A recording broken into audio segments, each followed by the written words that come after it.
Percy, Robertson, Informative Speech, Bryan, and Stratton.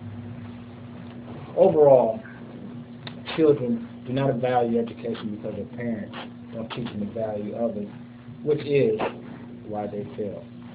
That there I got from an article that I was reading called School Struggles. Today I'm going to talk to you about education reform. I think it's something that is very important for people to understand and to know about as far as when they send their kids off to school. Did you know that 40 years have passed since we have tried to reform the school?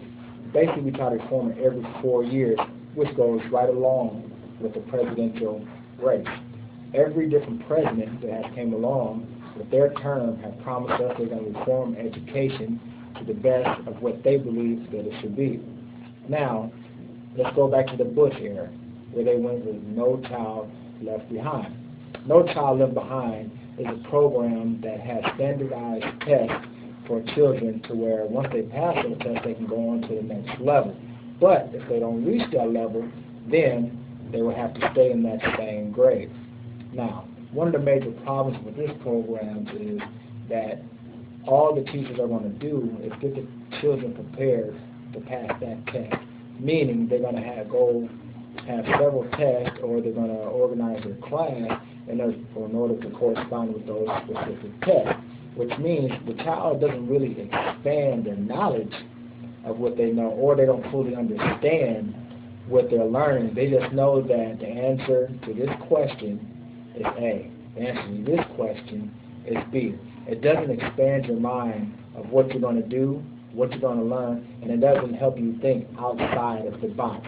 It puts you into a narrow box to where everyone in your class, whether it's 13 or 23 students, they're going to have the same level of knowledge, and it basically comes down to you have this area of what you know, and you have this area of what you know, but it doesn't give you a chance to expand your mind so you can advance on the original idea.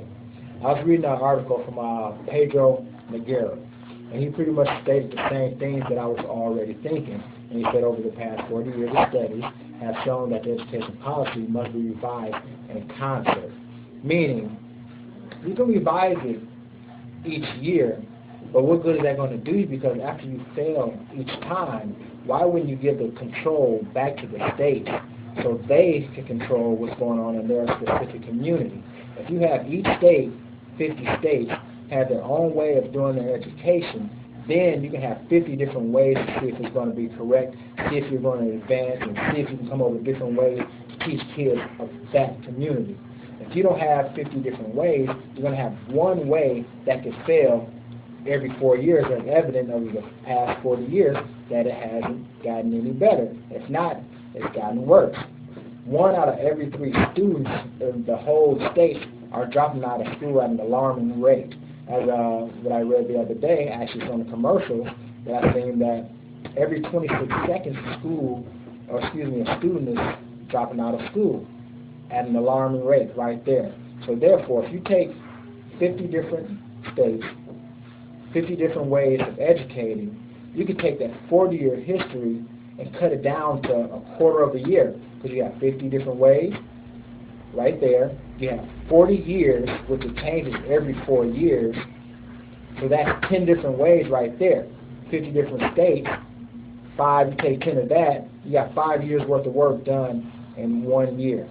So the main point is, let's bring it back to the states, let's get some different ways of teaching our students so they'll be interested. Let's get the parents involved and the teachers and cahoots together in order to have the student educate themselves and want to educate themselves in an area of study that they feel comfortable in, that they can excel in, instead of having one way of educating somebody to where if it fails, now you have to wait for another 4 years to try to revise that. That is the main area that we can definitely improve on in the United States.